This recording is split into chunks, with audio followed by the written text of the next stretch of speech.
Então, eu já vou chamando aqui para o nosso palco virtual, Black Brasil, Bienal Black Brasil. Vou chamar a queridíssima Ana dos Santos, poetisa, performer, professora de literatura. A Ana vai trazer para a gente uns poemas, né? Que ela vai recitar aqui para a gente. A Ana já está aí no backstage, galera. Bem-vinda, Ana! Muito obrigada. O palco é todo seu, querida. Venha trazer a diversidade racial para o encerramento do nosso 8º Fórum da Diversidade da BRH. Está com você. Obrigada, boa tarde a todos aqui presentes.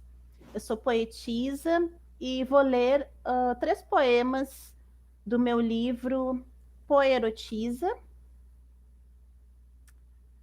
que é finalista aqui no Rio Grande do Sul de 2 prêmios de livro de poesia do ano. Eu sou uma mulher negra, estou usando um turbante de chita vermelho e um microfone para me comunicar melhor com vocês. Mimimi, me deixa. Melhor ser vítima do que algoz. Deixa eu dizer o que penso dessa vida. Preciso demais desabafar. É tanta ferida aberta que custa a cicatrizar. São tantas noites de insônia. O racismo não me deixa dormir. São pesadelos recorrentes das memórias das plantações. Me deixa, preciso regar essa terra que muitos comeram para tirar a vida. Preciso enterrar esses ossos que foram colocados nas valas comuns. Preciso enterrar meus mortos e rezar por essas almas.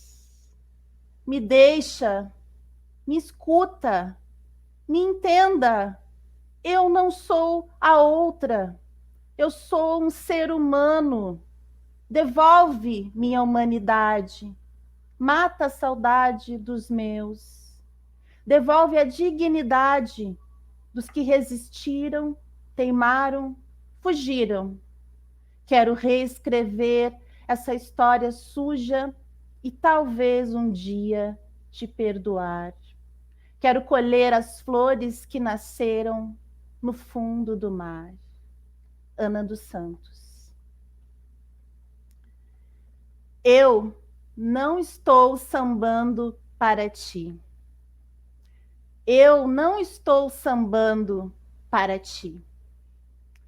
Eu não estou sambando para ti. Eu sambo porque eu gosto. Eu não estou sambando para ti. Eu sambo porque meu corpo samba, meu corpo dança, meu corpo negro. Eu não estou sambando para ti. Eu sambo o ano inteiro e principalmente no carnaval. Eu não estou sambando para ti. Eu sambo para os instrumentos. Eu sambo de alegria e sambo de lamento. Eu sambo com o meu povo em movimento. De África para o Brasil. Sambo oceano e continente. Sambo lágrima e suor. Sambo mar e rio. E sambo contente. E não para ti. Ana dos Santos. Você conhece alguma princesa negra? Eu conheço. E ela se chama Dandara. Está mais perto do que você imagina. Dandara é a mulher que é dona da sua casa, porque no Brasil, metade dos lares são chefiados por mulheres. Dandara é guerreira porque está lutando por um espaço nas rodas de capoeira. E ela sabe gingar, ela sabe sambar, e sabe bater se for preciso. Mas o que ela sabe é manter no rosto um sorriso. Dandara é guerreira porque chove na sua horta e ela vai vender na feira. Dandara é quitandeira.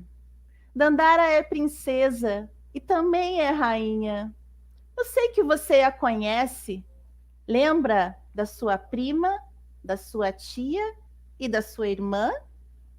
Dandara é mãe e teve 3 filhos, mas criou sozinha. Porque o negro rei foi para a Bahia e lá ele é chamado de meu rei. Dandara casou com um branco e viveu uma linda história de amor, mas o filho deles nasceu mestiço e ele sofre muito com isso. Dandara aprendeu as consequências do colorismo, que atinge os negros entre si e que os brancos chamam de racismo. Dandara odeia os ismos, racismo, machismo, fascismo. Também odeia regras, porque não é preciso. Ela é não obrigada a fazer transição e usa o cabelo liso. Dandara quer ir para o baile, mas tem que limpar, cozinhar e lavar. Depois faz as unhas, toma um vinho e dorme com a solidão da mulher negra. Dandara é feminista, mas ainda gosta de homem. Ela vai para o baile a pé, de busão ou bicicleta. Ela desce até o chão e gosta de rebolar. Mas, meu amigo, deixa ela quieta, porque ela gosta de lacrar. Dandara é um tesão. Dandara acorda cedo para trabalhar, porque onde tem negra, tem trabalho, e não quer ninguém para sustentar. E ninguém manda nela, porque não é de se rebaixar. Dandara é puro coração, mas também sabe usar a razão. Passou no Enem e entrou na faculdade. E se sentiu muito bem, porque agora é um lugar de verdade. Cheia de negros aquilombados que estudam por necessidade. Necessidade de saber a história verdadeira de uma linda princesa negra, uma princesa guerreira, uma princesa brasileira, chamada Dandara.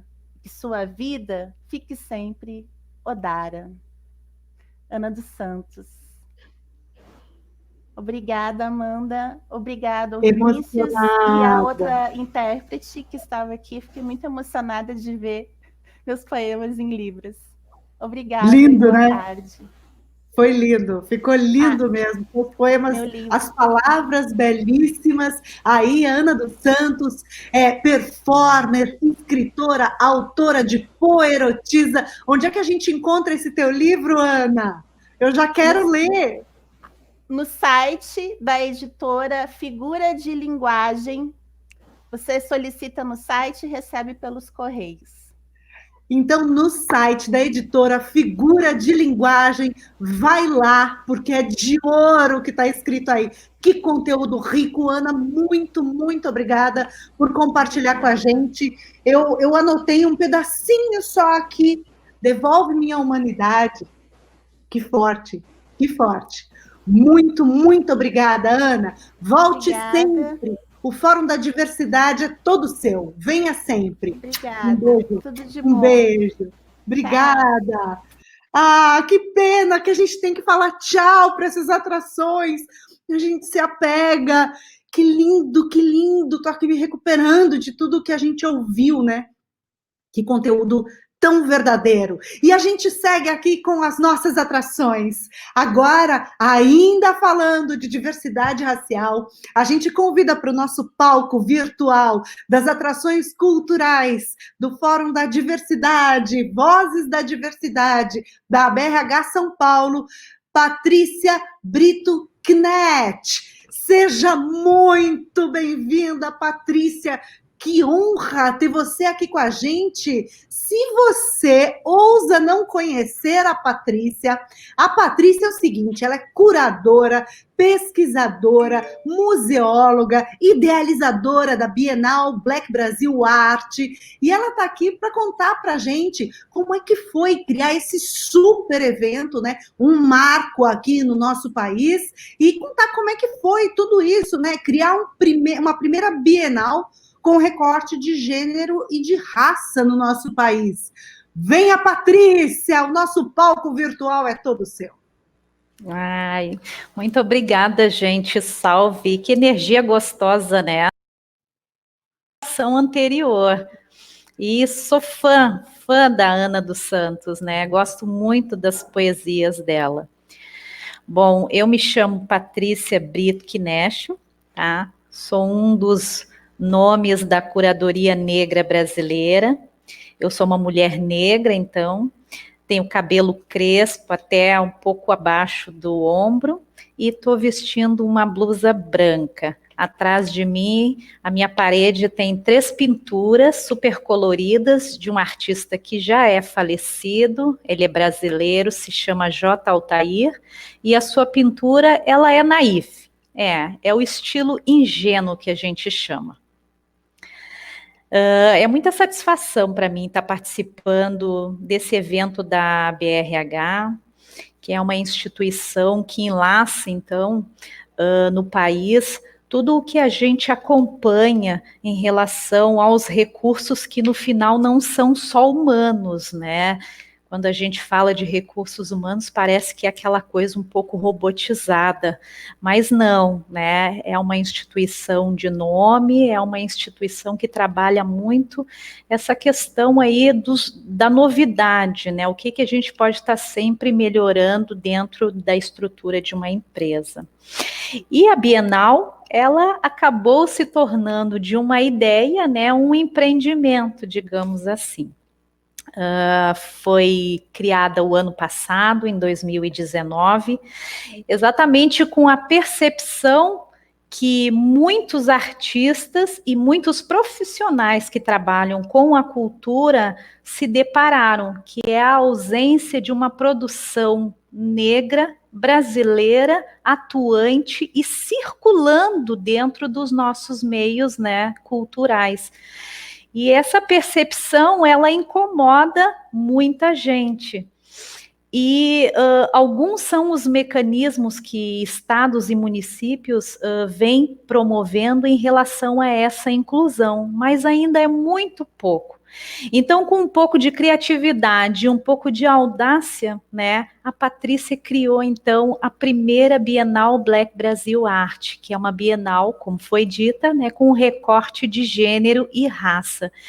E o tema que a gente trouxe nessa edição, que começou em novembro do ano passado e terminou em março desse ano, né, antes da pandemia, então, se instalar, o tema que a gente escolheu foi Mulheres Invisíveis, exatamente fazendo essa relação da ausência de mulheres nos acervos de museus e galerias.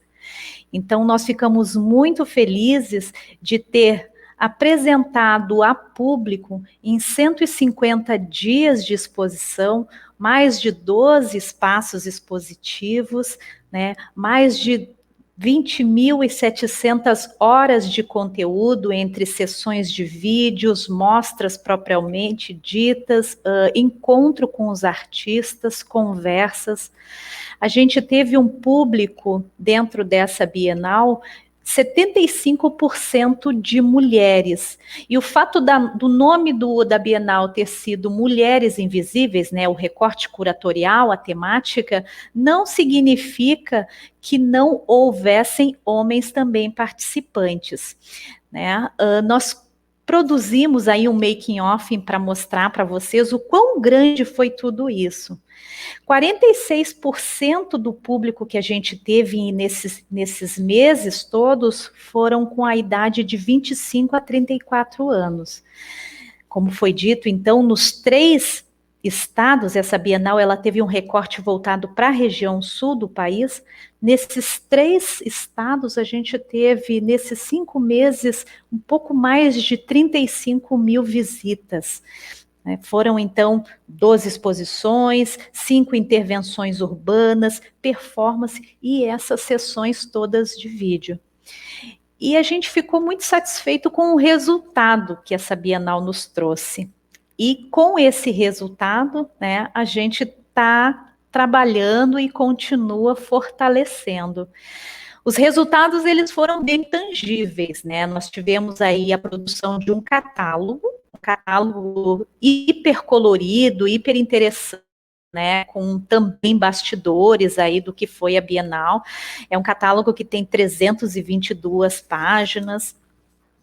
A gente também selecionou, dentro desse hall de artistas que participaram da Bienal, da primeira edição, afinal de contas a gente teve pouco mais de 600 inscritos, né, pouco mais de 600 inscritos, divididos aí em 3 capitais. Nós trabalhamos com 164 artistas que a gente conseguiu selecionar de todos esses artistas, né? Então, dos resultados também tangíveis, a gente conseguiu uma parceria com o nosso país vizinho aqui, o Uruguai, a cidade de Montevidéu, que convidou 54 artistas para uma exposição coletiva agora em 2021. Isso para nós, para uma primeira edição, é um grande passo, é um grande número, né? E também, finalizando aí, como resultado, nós conseguimos tirar 5 artistas, todas mulheres, e elas foram contempladas com uma residência artística no exterior. 2 vão para o Uruguai, uma vai para os Estados Unidos e 2 vão para a Itália. Isso tudo fruto de uma parceria, de uma colaboração independente que nós tivemos, então, ao criar essa primeira Bienal. E a Bienal, ela tocou fundo também, porque existe, sim, uma demanda muito grande por falar mais de diversidade, né? No caso, a mais diversidade de gênero e raça no mundo das artes. Existe ainda essa lacuna de que a diversidade, ela gira em torno da musicalidade que nós temos. O fato é que nós ainda carecemos de um protagonismo negro, que somos nós, né? Atuando em várias frentes e em várias, né, formas. A nossa colega anterior, ela veio com a área da literatura, né, eu abrangendo aqui a área das artes plásticas, mas tantas outras áreas que a gente ainda precisa receber, né, ou enxergar mais a diversidade. Aí quando eu falo diversidade, é ter não só mais mulheres, mas também ter mais mulheres negras, né? Eu sou curadora, eu sou museóloga, então a gente precisa desses espaços estabelecidos, né? A próxima Bienal, esse ano de 2020, nós estamos fazendo um evento que é o preparatório para a segunda edição dessa Bienal. Então, Bienal, 2 em 2 anos, vai acontecer 2021, 2022. Local físico a gente ainda não tem, mas provavelmente a gente vai trabalhar com o Nordeste do país. Por quê? Porque essa Bienal, quando ela foi criada, a gente criou ela em 3 estados, no caso, numa região, onde o recurso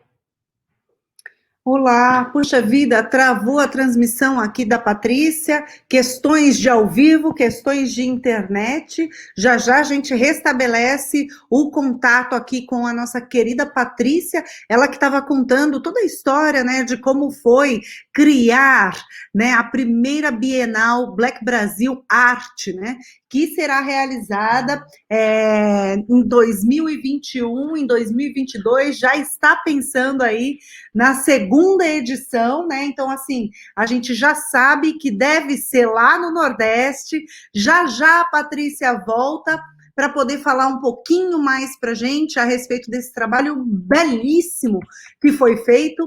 Quando a gente fala em diversidade, é isso, né? É algo muito mais amplo do que a gente falar apenas de diversidade dentro das empresas, né? A gente que está aqui falando da Associação Brasileira de Recursos Humanos, a gente fala bastante de como as empresas podem se posicionar, mas isso vai muito além, né? A gente precisa estar de olho em todos os campos da arte, por exemplo, trazer as pessoas, trazer as mulheres, trazer as pessoas da raça negra, né?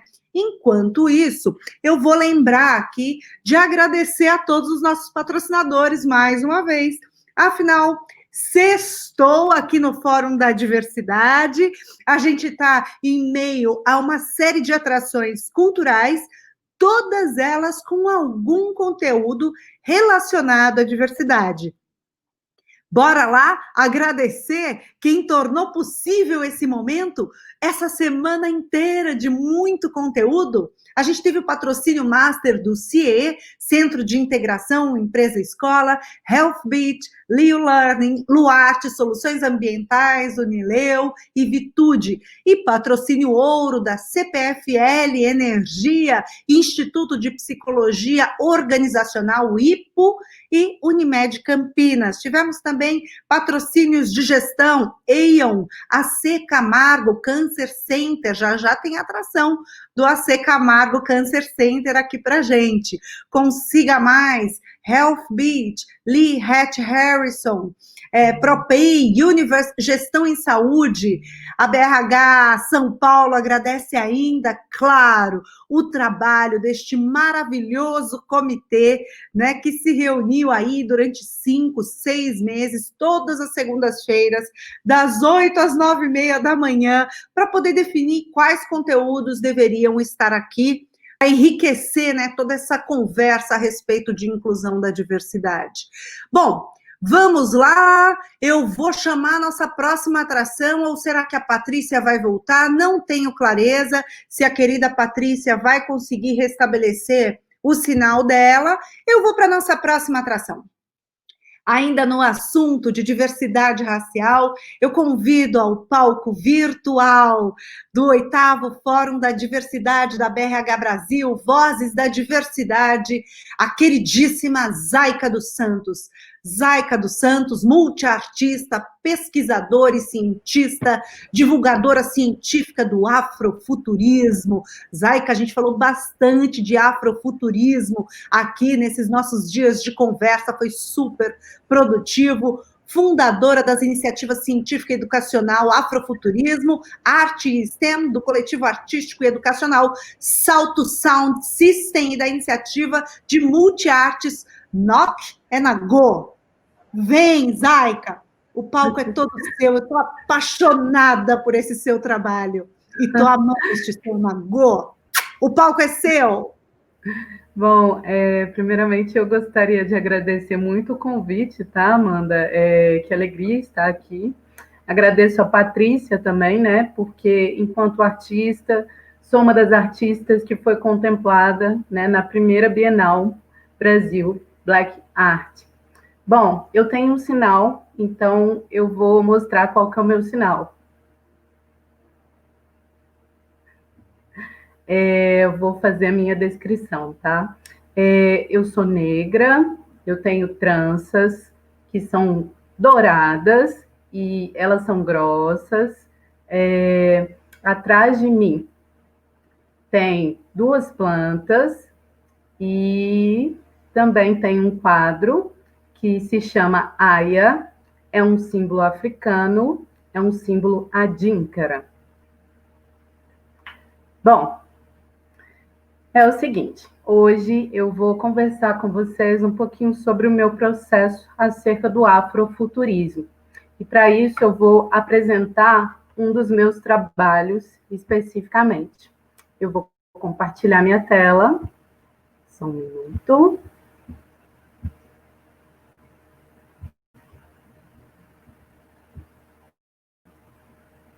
Compartilhou? Bom, é isso. Estou compartilhando aqui com vocês uma das minhas pesquisas, na verdade, a minha primeira monografia defendida no curso de licenciatura em Artes Plásticas da Escola Guinhar. O nome desse trabalho é Afrofuturismo, Arte, Ciência, Tecnologia, Inovação Africana e Afrodescendente. Cientistas negras. Bom, muitas pessoas têm uma dúvida muito acerca desse lugar que é o campo da ciência, né? E eu trabalho com a dinâmica de arte, ciência e tecnologia, no âmbito de descolonizar esses três lugares, né? Em uma perspectiva histórica, é importante entender que o afrofuturismo, ele também é pautado em uma dinâmica de realidade, e que ele não surge enquanto pauta ali no Marc Dery, em 1993, mas que essa perspectiva de afrofuturismo, ela já se encontra no continente africano desde a sua fundação e desde os primórdios da sua história, né? E aí, nessa descolonização, acerca desse tal de afrofuturismo, que é entendido aqui na diáspora, existe uma outra pauta que é o African Futurismo, que é como essa perspectiva do afrofuturismo se pauta no continente africano. Ao mesmo tempo, existe um outro olhar, que é o afropresentismo, que é como essa dinâmica também se pauta no nosso tempo presente, para a construção não só de futuros possíveis, mas futuros reais. Pautando especificamente nesse lugar, eu faço uma conexão com esses três lugares históricos e trabalho com as tranças Nagô nesse projeto. Eu sou transista desde criança, né? E eu fui descobrir, com o passar dos anos, né, que as tranças não são só a nossa representação cultural, né, e histórica, mas também a nossa representação científica, ou seja, acerca da etnomatemática. Então, eu desenvolvi um processo que é multidisciplinar para poder falar desse lugar, né, do conceito acerca da ciência negra que se coloca aqui nas tranças Nagô, entendida como etnomatemática e entendida como matemática fractal. Enfim, então é um processo que, ao mesmo tempo que é uma performance artística, é um experimento científico. E aí, esse aqui que eu estou mostrando para vocês, eu estou vendo aí umas breves descrições sobre o experimento científico, e ele não está carregando, espera só um minutinho. Tem imagem também. Aí foi. E aqui eu apresento todo o experimento, que se inicia em uma performance virtual através do Instagram. Então, primeiramente, eu faço as minhas próprias tranças, né, no meu próprio cabelo, e as pessoas vão acompanhando, né, esse processo através das minhas redes sociais, do meu Instagram. Depois dessa primeira etapa, né, onde primeiro eu corto, solto o cabelo e depois tranço novamente, eu vou para a segunda etapa, que é fazer essas tranças no espaço público. Ou seja, no Brasil, a nossa historicidade acerca das tranças Nagô se dá muito pelas trancistas de rua. Acho que não só no Brasil, mas também no continente africano. E aí eu convido 4 trancistas de Belo Horizonte para me ajudarem nesse processo de fazer as maiores tranças que eu já fiz até hoje. E a gente vai crescendo as tranças no meio da rua, né, no centro de Belo Horizonte, as pessoas começam a chegar perto, né, e o combinado é que eu converse com as pessoas acerca dessas tranças. Então surgem diversas dúvidas, né? Tem pessoas que perguntam se é meu cabelo ou se não é meu cabelo, né? Tem pessoas que acham bonito, tem pessoas que fazem abordagens que são abordagens racistas, e aí eu vou desconstruindo, né, esses lugares e construindo novos lugares acerca dessas tranças, acerca dessa identidade. Finalizado essa etapa, existe a segunda etapa, né, que é a terceira, na verdade, que é uma performance que acontece, né, no Teatro Galpão Cine Horto, dentro do festival Cenas Curtas, e é a performance que registra a parte em vídeo, né, do que acontece aí na rua, enquanto trança os cabelos, e também apresenta essa contextualização da etnomatemática e a contextualização do que é o fractal africano.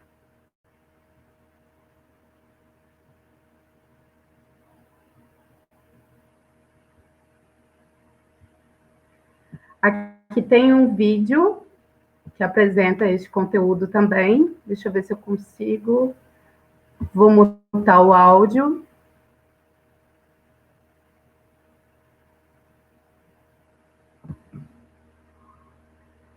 Bom, e aí, esse é um vídeo performance que apresenta parte do processo. E aí eu convido as pessoas a uma imersão bem intensa e bem profunda acerca desse lugar que é a etnomatemática.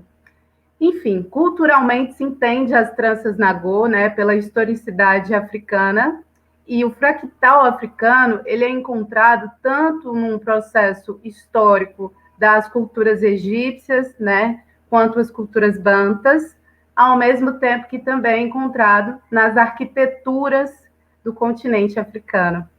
E aí, esse desdobramento, né, acerca destes lugares, acaba sendo pautado no cabelo, na identidade, na potencialidade e na etnomatemática do cabelo. Eu vou passar um pouquinho para frente. E aí, aqui eu faço uma simulação, onde eu apresento essa dinâmica do fractal africano. Vou parar aqui um pouquinho. Opa, fechar aqui.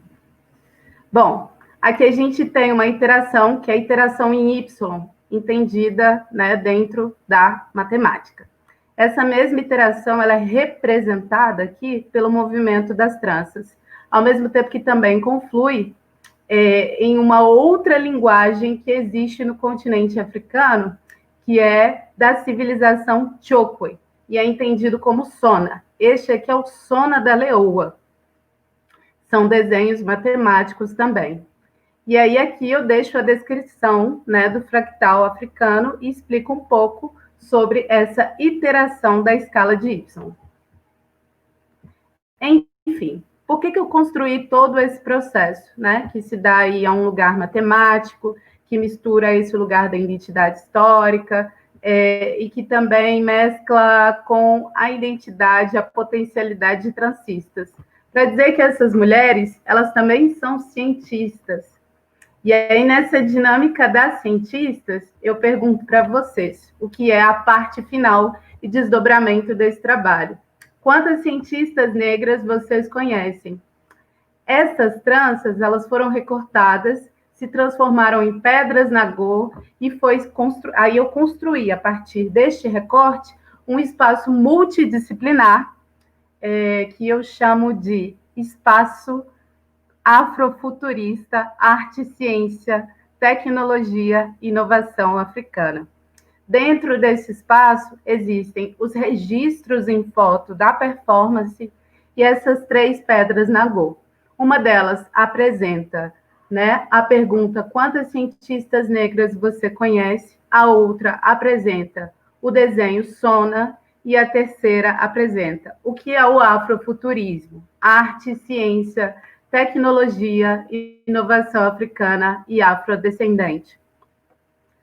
Bom, tudo isso é para chegar em um outro lugar, porque esse site aqui, ele também faz parte da pesquisa. É para chegar no lugar de entender que existem diversas mulheres negras que estão aí descolonizando o campo da ciência.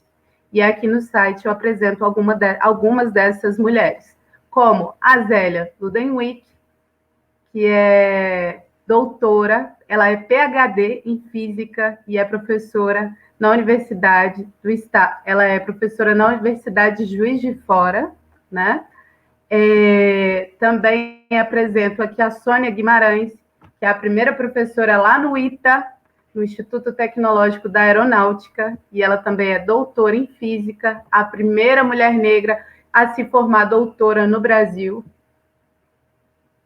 Tem também a Marcele Soares, né, que também trabalha no campo da física, e a Marcele Soares, ela trabalha com a perspectiva da física gravitacional, ou seja, quase que a nossa astronauta brasileira, né? Se não é. Aí a gente vai para outros campos, e aí a gente tem uma afrofuturista muito importante, que é a Lélia Gonzalez, que é uma mulher que antevia o futuro e que consegue pautar aí todas as dinâmicas históricas as quais nós vivenciamos hoje. Então, todas as pautas raciais, elas têm uma potência muito grande acerca da discussão de Lélia Gonzalez. Quando Angela Davis veio para o Brasil, Angela Davis, a última vez, né, que veio, ela disse: por que vocês me procuram se vocês têm a Lélia Gonzalez, que é quem pautou tudo o que eu digo? Bom, tem também a Catemari Rosa, e a Catemari, ela é PhD em Ciências, e a Catemari Rosa, ela é professora na UFBA, e também é uma mulher muito importante e muito premiada dentro desse contexto.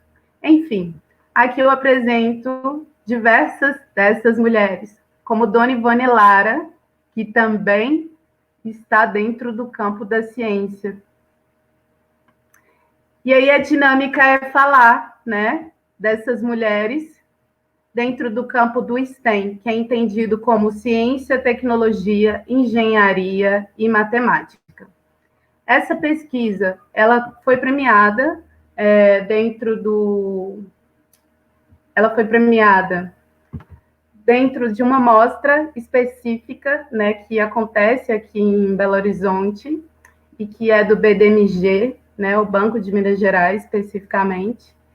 E, enfim, essa mostra, ela fala especificamente de performances e de campos que são trabalhados acerca do teatro. O meu trabalho ele é híbrido, então eu trabalho também com o campo do teatro, mas especificamente com a performance.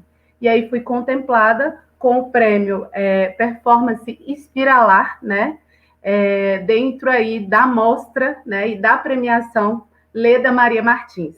Para além disso, eu também apresentei essa pesquisa no primeiro simpósio brasileiro de mulheres em STEM, que foi realizado pelo ITA, o Instituto Tecnológico da Aeronáutica. O trabalho ele foi convidado, né, a contemplar, a participar desse festival, justamente, né, desse seminário, na verdade, justamente porque acontecia esse desmembramento, né, e esse hibridismo com relação ao campo da ciência, da tecnologia e da arte. Então, acredito muito em dinâmicas híbridas e acredito também que a emancipação ela é pautada através das dinâmicas híbridas. E isso é muito importante para desconstruir o racismo algoritmo. É isso.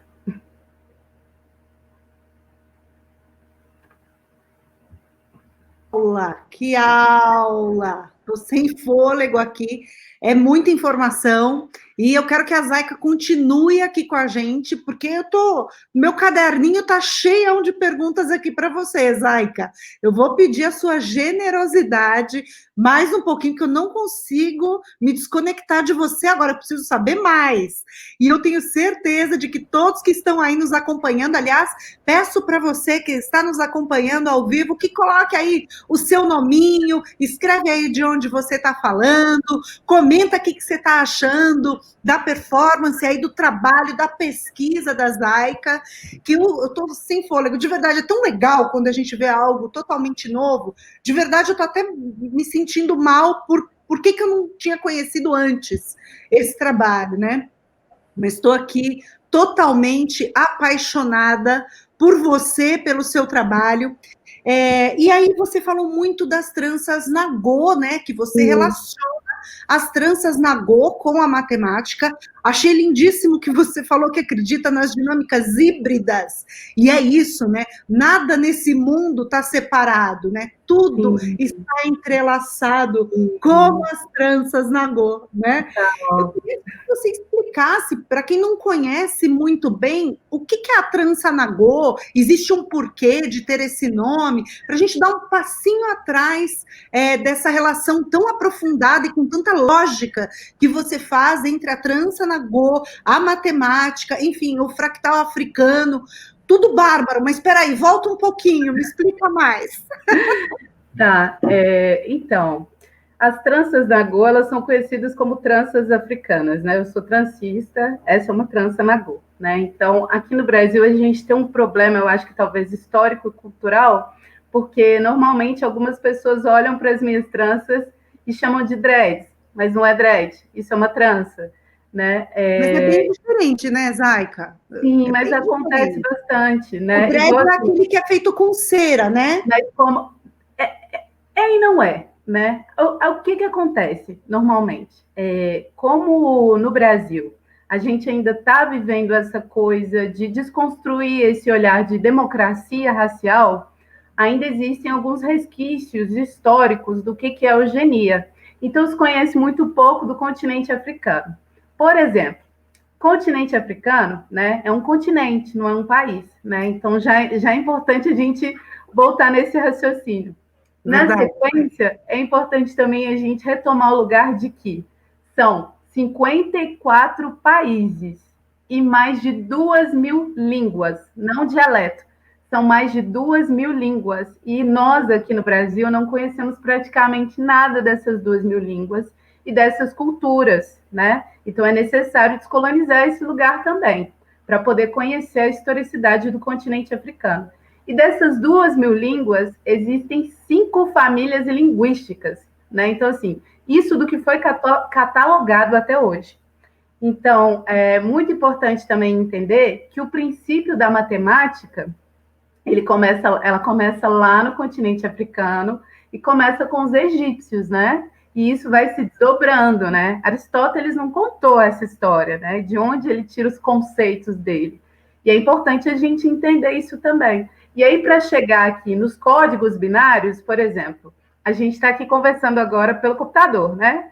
E para isso a gente precisa de um hardware, para isso a gente precisa de uma placa-mãe, e para isso precisa dos códigos binários, de energia, de internet, né?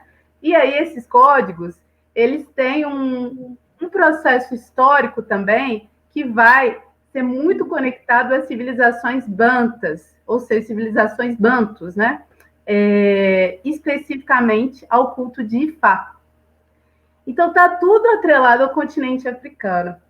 Aí que está essa dinâmica de se entender a matemática, que está ligado à etnomatemática, né? Que é um conceito que surge na década de 70, né? E que pauta especificamente as tranças africanas. Culturalmente, a gente entende que essas tranças, elas denominam formas e desenhos, né? Eu sou licenciada em artes, eu trabalho com a dinâmica do desenho. Então, eu sempre fui transista.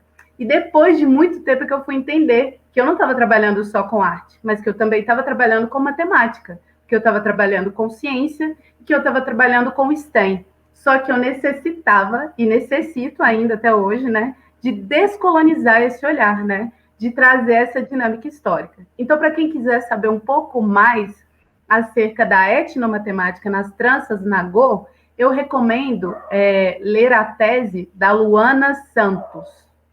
A Luana Santos, ela é doutora em filosofia, se eu não me engano, em sociologia, e Luana, ela construiu aí uma tese, tanto no mestrado, quanto se está finalizando agora no doutorado, falando dessa dinâmica histórica da etnomatemática. E ela traz 3 cientistas que trabalham no campo do STEM e fazem, né, essa conexão. Então, eu só faço um tensionamento para o campo da arte, para que a gente consiga entender esse hibridismo histórico. Incrível, Zayka. E já veio o comentário aqui, viu? O Djalma Moraes está falando assim para você. Zayka, sou o Djalma, parabéns pelo trabalho, me enche de orgulho. Meu avô materno era descendente direto de nagôs. Ele costumava usar umas palavras do dialeto nagô, que eu nunca esqueci. Que pena que ele não colocou. Você está nos acompanhando aí, Djalma? Coloca aí algumas palavras. Se você nunca esqueceu, coloca que a gente vai trocar ideia aqui com a Zayka. Zayka, eu queria aproveitar que você está aqui com a gente e dividindo, né, com a gente tanta sabedoria, tanta informação, que conversa rica, né? Eu queria aproveitar para a gente falar um pouquinho de apropriação cultural, né? Que é um papo que a gente ouve muito. A gente vê, às vezes, influencers utilizando as tranças e tudo mais. Queria que você contasse um pouquinho do que isso significa, né, para vocês, e, enfim, conta para a gente essa história de tranças nagô e apropriação cultural. Então, é uma história muito complexa, né? Porque eu acho que a maioria das pessoas não consegue entender essa dinâmica que não é só cultural, né? Que não é só numa dinâmica de apropriação cultural, mas se dá em um lugar de apropriação histórica, se dá em um lugar de epistemicídio histórico, né? Como pauta muito bem Sueli Carneiro, né? E se dá em um lugar de estética. Então, assim, normalmente, historicamente, existe um lugar de que uma estética só é aceitável, sabe? De que uma estética só é a dominante. E de que as outras estéticas, elas não existem. E que elas não têm história, elas não têm narrativa, que mais? Elas não têm percurso. Isso tudo se dá através de um processo que é conhecido como hegemonia, é conhecido como racismo estrutural, né? É conhecido como colonização e também é conhecido como escravidão forçada de civilizações africanas e de afrodescendentes. E aí, quando eu falo escravidão forçada, é porque os meus ancestrais, eles não eram escravos. Eu não sou descendente de escravos. Isso me incomoda muito quando as pessoas usam esse termo. Eu sou descendente de reis e rainhas. E essas pessoas foram escravizadas porque traficantes, porque é tráfico, né? O que aconteceu.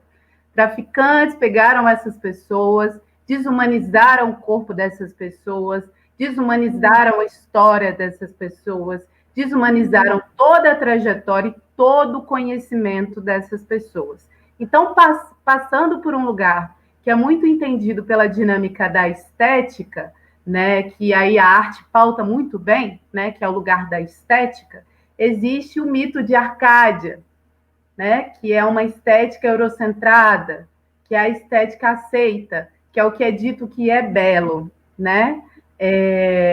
E aí, não é que a minha estética não seja o não belo. A minha estética, ela é linda, ela é bela. Só que ela não tem uma dinâmica eurocentrada, justamente porque essa dinâmica eurocêntrica, ela vai lidar com um outro lugar que é muito conhecido como universalismo abstrato. Por exemplo, aí eu vou para o campo da ciência, e eu misturo isso tudo para a gente poder entender qual que é o problema da apropriação cultural, que é muito importante. Zayka, eu vou pedir só uma pausinha, porque eu vou chamar de volta a Patrícia e a Ana para elas participarem dessa... Claro. Que tá bom. A Patrícia que caiu lá, machucou, Patrícia? Olha, quase quebrei o nariz, hein? Que terror isso, hein? Ai, que bom que você voltou! Que bom! A gente está num papo delicioso aqui com a Zayka e eu quis trazer você, Patrícia, você, Ana, para a gente poder finalizar com todas junto aqui. Vai, Zayka, continua contando essa história para mim que eu estou adorando. Então, e aí tem essa dinâmica, primeiro que é uma alegria estar com essas mulheres maravilhosas, né? Todas vocês, querida. Patrícia, Ana, só o amor, tá? Kelly, Amanda, prazer em conhecer, ok? Enfim, e aí eu acho que é super importante a gente entender uma questão que é essa ideia de universalismo abstrato, sabe? Que é o que é entendido como universal, né? Que cultura que foi vendida como cultura universal, que é a cultura de todos, né? Só que não é, na verdade, a cultura de todos, né? Então, quando a gente começa a se questionar, né, por esses lugares, né, e quando as pessoas que não são negras, porque eu falo assim, não negros, porque o meu foco é sempre na afrocentralidade, nessa dinâmica, começam a entender o que é a apropriação cultural a partir desses outros lugares históricos, e aí eu estava indo para o campo da ciência, né? Aí tem uma coisa que é muito interessante acerca da ciência, que é você pensar qual que é o primeiro sítio arqueastronômico do mundo. Bom, historicamente, a gente vai ouvir dizer que é Stonehenge, né? Porém, não. O primeiro sítio arqueastronômico do mundo, ele está lá no continente africano. E o nome dele é Nabta Playa. E ele se localiza no Egito. Então, o que a história apagou e o que a história apropriou, né? O que é essa história que vem desse universalismo abstrato, apropriou e apagou? E é exatamente aí, nesse lugar, que a gente começa a pensar essa dinâmica da apropriação cultural, que não está só atrelada ao cabelo, mas sim a uma historicidade inteira. Fiquei até muda aqui. Muito legal, Zaica. Nossa, eu vou te seguir, vou te ler muito daqui para frente. Que aula, né, Patrícia? Que aula, né, Ana? Patrícia, quando você caiu, fica aqui com a gente, hein, Zaica? Que agora a gente não desgruda. E a Patrícia caiu de novo. Agora que eu ia pedir para ela falar da segunda edição da Bienal Black Brasil.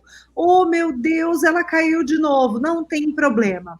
A gente segue conversando aqui. Ana, você já sabia de todo esse conteúdo da Zaica, com certeza, né? Eu achei bárbaro. A gente está falando das tranças, mas essa questão do turbante também que você está usando, isso também, né? Tudo isso faz parte e deve ser falado. Eu gosto da gente falar mesmo de forma direta, de forma clara, porque às vezes a gente fica assim, sem graça de falar, ainda mais num fórum como esse, né? Assim, mas eu posso perguntar? Não posso perguntar? Eu acho que a gente precisa ser sincero, de coração aberto, né? Então, eu queria que você explicasse um pouquinho dessa questão de apropriação cultural também com relação ao turbante, Ana. Tem gente que usa, não deveria usar, como é que é isso? Então, primeiro eu quero, assim, agradecer essa aula que a Zaica está dando para a gente, porque tinha muito desse conteúdo que eu não sabia, já estou aqui procurando nas redes, porque nossa história foi negada, né? Ela foi escondida de nós, foi, como o Zaica exemplificou aqui, né? Foi apagada para a gente não saber da nossa raiz e da nossa cultura, que é mais que milenar, enfim, né? Para a gente se descolonizar, né, dessa força do Ocidente, que acaba retirando as nossas humanidades. Então, assim, ó, o turbante, né? O turbante, ele significa a presença da ancestralidade, né? E quem esse ornamento da nossa cabeça, ele está direcionado diretamente com a nossa religiosidade. Então, quando a gente veste um turbante, a gente está trazendo a força ancestral que vieram antes de nós, né? Da nossa mãe, da nossa avó, até chegar em África. Ou seja, ele tem todo um significado de um ritual, né? De respeito, de reverência. E a gente precisa ter essa consciência quando vai usar ele. Ele tem lugares e momentos para ser usado, né? Porque ele traz toda essa força ancestral, essa história. O que acontece, então, quando uma mulher negra sai com o turbante na rua, né, num lugar público, né? Ela é a chamada de macumbeira. Pelo menos aqui no Sul é assim. Olha, né? Às vezes eu uso bastante turbante e várias pessoas já vieram bater cabeça para mim, saravá e tal, porque as pessoas sabem que tem essa relação, né? E muitas mulheres negras já foram agredidas fisicamente pelo uso desse acessório. Aqui no Sul teve uma formatura de universidade onde a mulher negra foi com o turbante, porque o turbante ele é usado muito em festejos, celebrações, né, dias de festa. E ela foi arrancada do seu turbante, né? E aí eu fico me perguntando, se fosse uma mulher branca com o turbante na formatura, ela não ia sofrer essa violência. Por isso que não existe uma regra que as pessoas não negras não possam usar turbante. Mas é preciso saber o que você está carregando na sua cabeça, né? No seu ori, que é esse território sagrado que tem essa cultura ancestral. Então, a apropriação cultural é isso, é uma marca de loja vender esse turbante, né, como se fosse um simples enfeite, e, no entanto, existe um tratamento diferenciado para a pessoa negra que usa e para a pessoa não negra que usa, né? Também. Então, se existe essa violência estrutural, eu acredito que, né, deve-se haver um respeito aí. A gente está buscando esse respeito através desse conhecimento que a Zaika está compartilhando com a gente. E aí fica difícil, né, a gente seguir essa conversa enquanto pessoas morrem porque usam o turbante. Eu vejo assim, Amanda. Ana, respeito é a palavra, né? Isso. Resumi super bem. Agora, eu quero aqui deixar registrado o quanto mulheres como vocês têm transformado a vida de jovens, né, da raça negra, né? A gente vê que cada vez menos as meninas estão alisando os cabelos, né? Eu acho isso é um movimento extremamente recente. Eu conheço, inclusive, sou mãe de uma adolescente, ela tem diversas amigas que são da raça negra e que estão, né, desalisando, nem sei se existe essa palavra, desalisando o cabelo, o que é um processo também difícil, né? Não é fácil, porque até que o cabelo cresça e volte a ser o cabelo natural, né? Tenho amigas queridíssimas negras que estão soltando mais os cabelos, que eu nunca tinha visto de cabelos soltos, né? Usavam só os cabelos presos. O que marca essa transição, na opinião de vocês, né? Porque isso agora é fato, está acontecendo. A gente está vendo que as pessoas não estão mais alisando os cabelos. Eu acho que pode parecer muito, muito pouco, mas acho que é um passo enorme. Vocês também pensam assim? Acho que Zaika está mais na área dela, né? Para falar sobre isso, Zaika. Então, eu acho que, na verdade, não só não alisando o cabelo, né? Porque eu acho que não é um problema, sabe? A pessoa negra querer alisar o cabelo, ter o cabelo crespo, ter o cabelo cacheado, usar o cabelo trançado, usar a lace, não usar a lace, usar o turbante ou não usar o turbante, raspar a cabeça careca. Meu, eu já raspei cabeça, já pintei cabelo, já tive cabelo trançado, como tô aqui agora, já tive o cabelo liso, já tive o cabelo colorido. A última cor que eu pintei foi rosa, inclusive. Então, eu acho que tem uma coisa da gente ter esse hibridismo, sabe, que já está muito ligado mesmo à historicidade do continente africano, porque o continente ele é muito híbrido, né?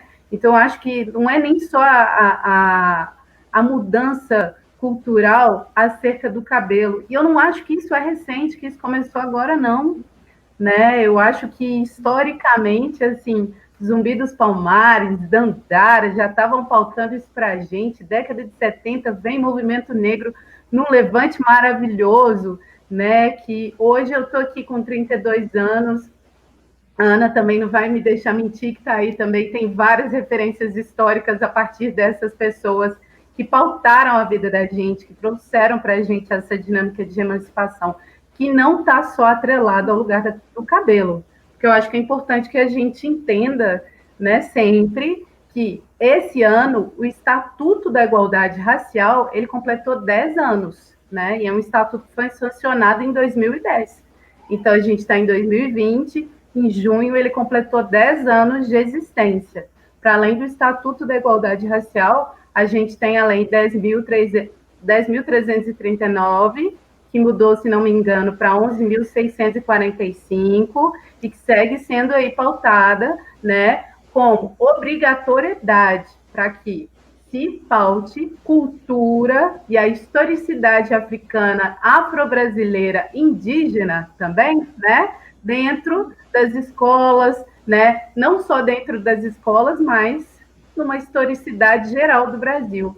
Então, eu acho que, na verdade, o que está acontecendo é que esse processo de descolonização ele vem em um período, uma trajetória muito extensa, E aí ele chega nesse momento atual e faz uma ruptura muito grande. E isso é importante demais para que a gente não tenha só os futuros possíveis, mas os futuros reais. Porque, para mim, que pauta o afrofuturismo nessa dinâmica de realidade, isso é que é importante. Não os futuros que sejam só possíveis, mas sim os futuros reais, né? Porque a gente ainda está falando de uma população que está vivendo genocídio nesse país, né? E vivendo esse genocídio justamente por causa desse universalismo abstrato, desse racismo estrutural, dessa dinâmica do dar o emprego ou não dar o emprego, né? Acerca da identidade da pessoa. Então, isso tudo precisa ser descolonizado, sabe? Isso tudo precisa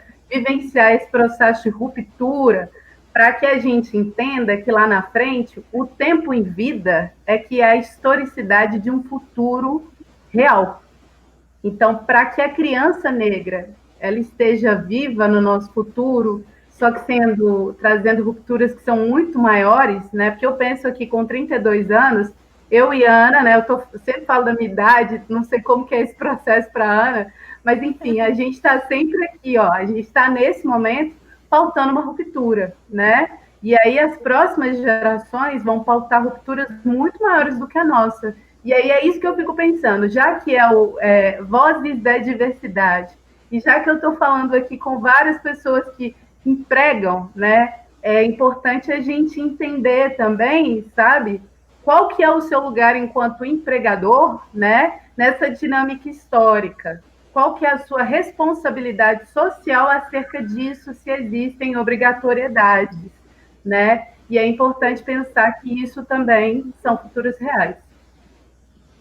Perfeito, Zaica. Aliás, quem sou eu para avaliar se é perfeito ou não? Mas humildemente eu estou aqui te agradecendo por essa aula e a Ana também, a nossa querida Georgette Lemos, que cuida de toda essa parte da diversidade racial na BRH Brasil e na BRH São Paulo, está aqui comentando. Ori, ori, o. Mandando aí para vocês, tá bom?